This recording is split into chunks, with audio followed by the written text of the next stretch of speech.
Mas Romi, pertanyaan tadi adalah kenapa P3 ini terkesan sangat buru-buru? Kenapa tidak menunggu bersama Koalisi Indonesia Bersatu?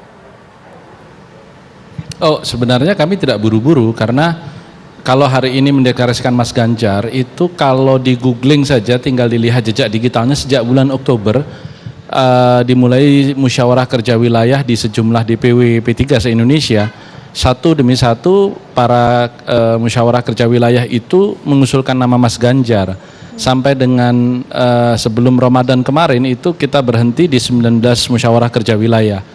Namun tentu dalam politik itu momentum sangat penting.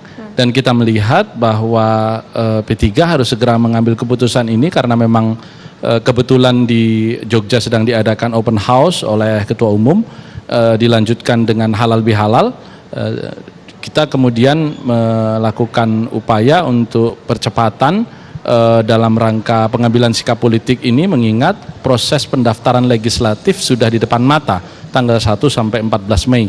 Karena itu kita juga ingin mengirim pesan kepada seluruh kader-kader kita yang mendaftar sebagai caleg bahwa kita juga sudah memiliki calon presiden yang kita tetapkan sehingga ini sekaligus menjadi pengetahuan dan tambahan rasa percaya diri mereka.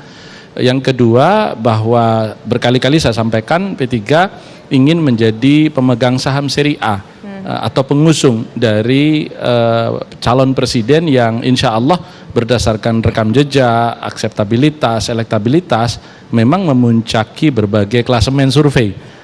Meskipun ini bukan sebuah pertanda kemenangan, tetapi setidak-tidaknya ini adalah indikasi bacaan partai politik terhadap opini publik, bacaan rakyat Indonesia terhadap opini publik meskipun diambil secara sampel. Oke, Yang ketiga, bahwa P3 hari ini memutuskan Mas Ganjar itu kelanjutan karena P3 sudah mengusung Mas Ganjar dalam Pilgub Jawa Tengah sejak 2013 dan 2018. Bahkan Wakil Gubernur Jawa Tengah hari ini adalah kader Partai Persatuan Pembangunan, Ketua Majelis Syariah kita almarhum Kiai Maimun Zubair.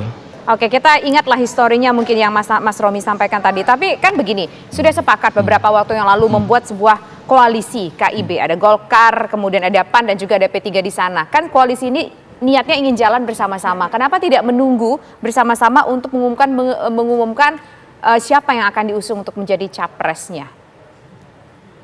Ketika kemarin kita akan mengambil keputusan, bahkan setelah pengambilan keputusan, komunikasi intensif antara Pak Mardiono selaku PLT Ketua Umum dengan Pak Erlangga Hartarto dan Pak Zul, bahkan sampai dengan tadi dini hari, komunikasi terus kita bangun. Bahkan dalam 1-2 hari ke depan direncanakan para Ketua Umum KIB akan bertemu untuk menyampaikan khususnya sikap P3 secara resmi dan juga latar belakang yang tidak bisa kita sampaikan kepada publik terkait dengan proses-proses pengambilan keputusan di internal P3. Yang kedua, di dalam piagam deklarasi KIB yang kita buat setahun silam, itu kan memang masing-masing partai politik menghormati bangunan komunikasi politik dan kedaulatan masing-masing partai di dalam membangun komunikasi bilateral dengan partai lain dan juga dengan pasangan atau capres yang akan ditetapkan. Nah, KIB ini juga masih tetap ada sampai hari ini karena kita belum tahu bagaimana sikap resmi PAN dan Golkar nantinya.